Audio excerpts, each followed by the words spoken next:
Hello everybody, and welcome to Isekai Quartet 2, episode 6. We're on 6, yeah, 6 anime review.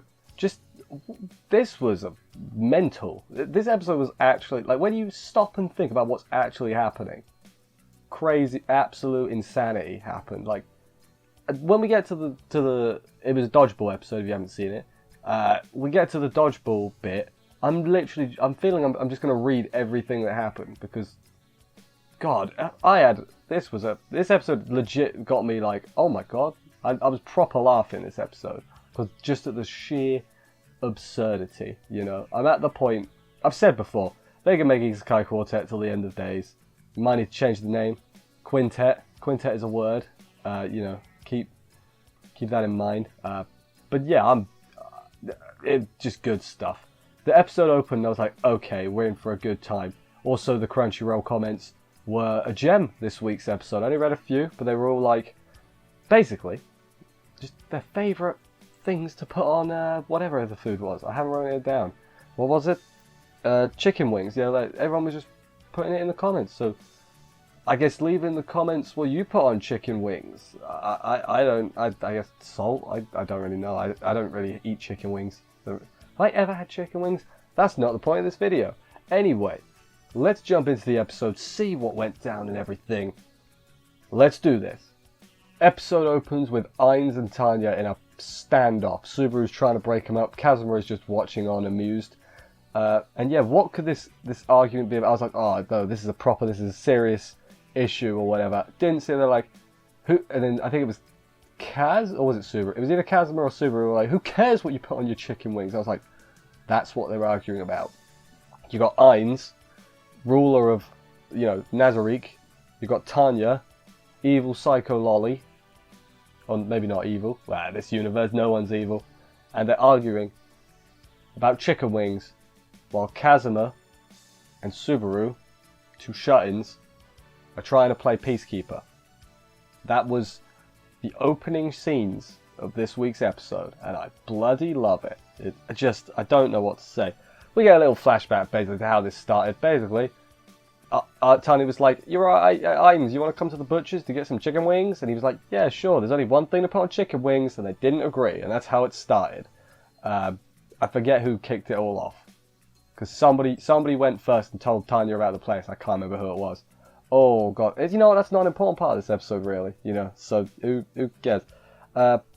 Subaru then also pipes his opinion in, which is the worst thing you do in this point. He's like, "I'd put mayonnaise on it," and they're like, "Subaru, you have betrayed us. You are the third faction. You are the Fire Nation in this instance."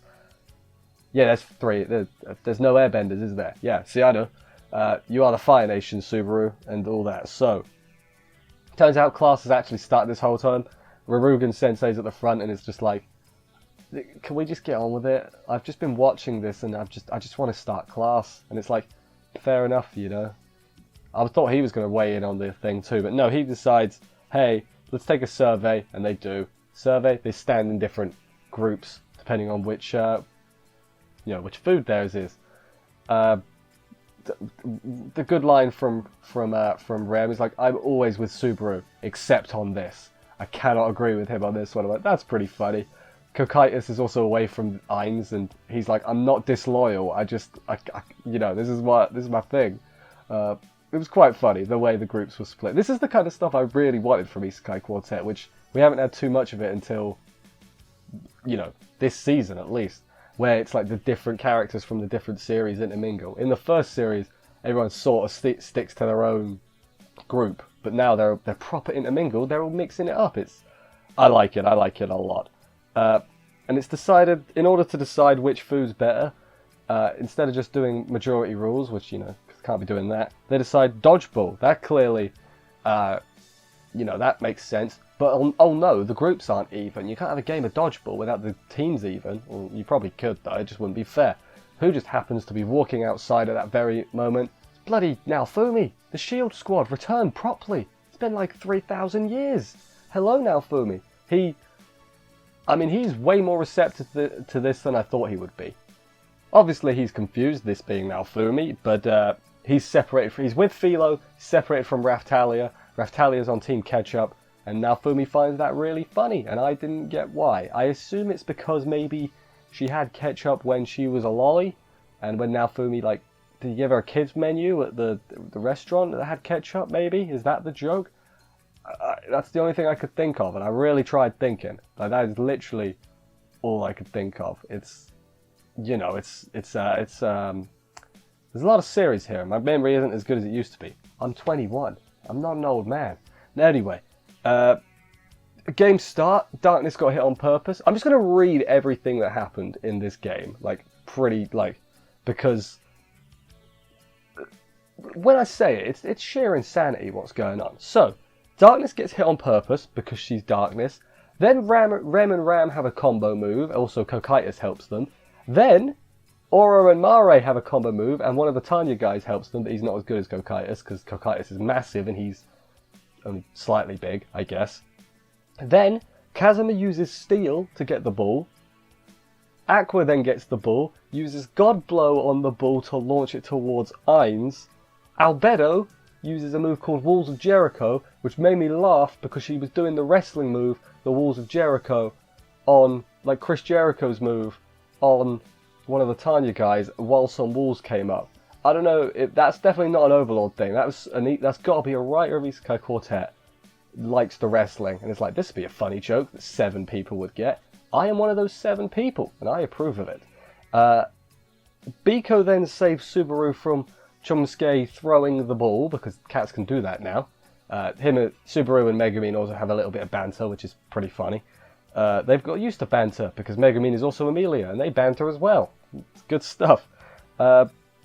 Naofumi then stops the ball after this with his Rage Shield, and Raftalia is just like, why would you go that far? Like, she just looks baffled. It's like, it's dodgeball, Naofumi. What are you doing? So look, even Naofumi's having a good old time. Like, he's all grumpy because he's Naofumi, but he's still having a good old time playing the dodgeball. And then we time skip to a bit later on, and Megumin and Ainz use a combo explosion spell onto Tanya, who does a big old shield spell, and the ball explodes. That's the game of dodgeball in a nutshell. Now, just imagine all of that. This started because of chicken wings. Like, this is the kind of big old fight that would happen in a regular anime. Like, where they're, you know, actually fighting. Like, that, what I just described could easily be a fight scene in, like, a proper crossover anime. This was a dodgeball match over chicken wings. That's absurd. Everything I just mentioned. They forgot why they were fighting because they were having too much fun. They were like, it's probably something stupid. And now Fumi was like, it was. He was off to the side because he hasn't been granted. He's on the Jedi Council, but he's not been granted the title of Master. He is Anakin in this situation. He's not been granted the title of Quartet or Quintet. He's not one of them, but he is, in a way. He's going to be Darth Vader. That's Naofumi Darth Vader confirmed. That's what we're getting from this. Now they've all made up, and they're going to get croquettes. And nobody argues about what you put on croquettes, but everyone was confused when Tanya said she put salt and pepper on croquettes. And that's the end of the episode. I assume another argument broke out after that. Bloody, you couldn't tell. I had a blimmin' good time with this episode. So fun, so funny, so just mental. The team up moves, crazy. I had a good old time this week. I know I say it every week. It's the cure for burnout, for isekai burnout. Just watch Isekai Quartet, because it's not really an isekai. It's a high school trash show, but it's got isekai characters with powers, and it's great, and I love it, so much. And that is my in-depth analysis of this week's Isekai Quartet. Thank you everybody for watching this review. I hope you enjoyed it. If you did, leave a subscribe and stuff and comment and all those other things. Let me know your favourite thing to put on chicken wings. Whose side are you on in this eternal conflict that started in this week's episode? I will see you next week for another episode of this, and bye guys.